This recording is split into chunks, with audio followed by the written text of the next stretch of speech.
P&O Ferries were looking for new ways to improve their customer experience on their cross-channel ferries. Despite an existing culture of customer focus, the business recognised that there were further opportunities to improve.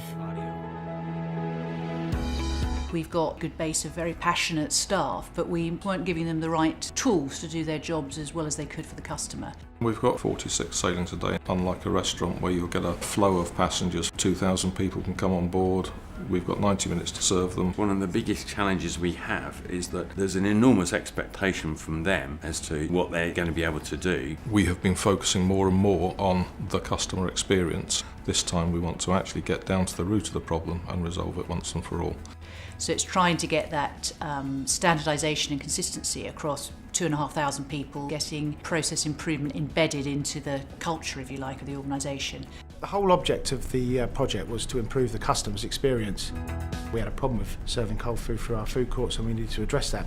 Previous improvement activities had not fully resolved issues, as the team had not identified the root cause of complaints. The main problem identified was that hot food cooled before customers could sit down. The team used a range of techniques to identify where improvements could be made.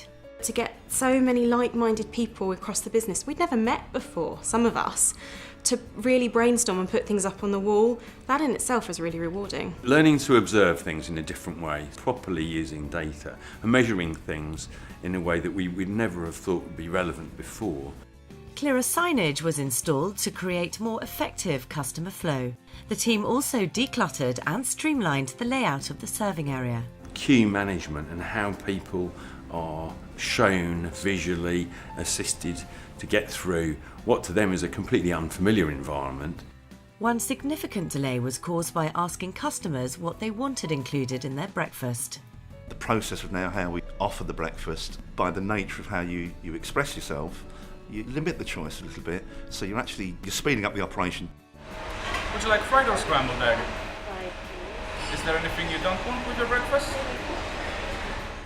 Staff arriving for shifts now have visual standards to help them be familiar with the processes and ensure consistency of presentation. And changes to working practices have been made to ensure improvements become embedded, such as daily huddles.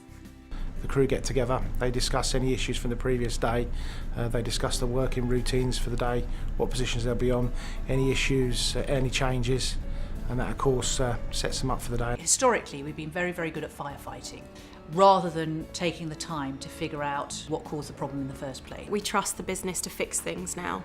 There's a process behind it, it's proven, they've seen it work in practice, and now they can phone customers back and say, guess what, things have changed. Do you know why? Because we listened and we did something about it. This pilot has delivered significant process improvements, better staff morale, and engagement, leading to fewer customer complaints. P&O Ferries is now rolling this programme out across the business through induction, training and coaching. Thank you to the P&O staff who helped make this film.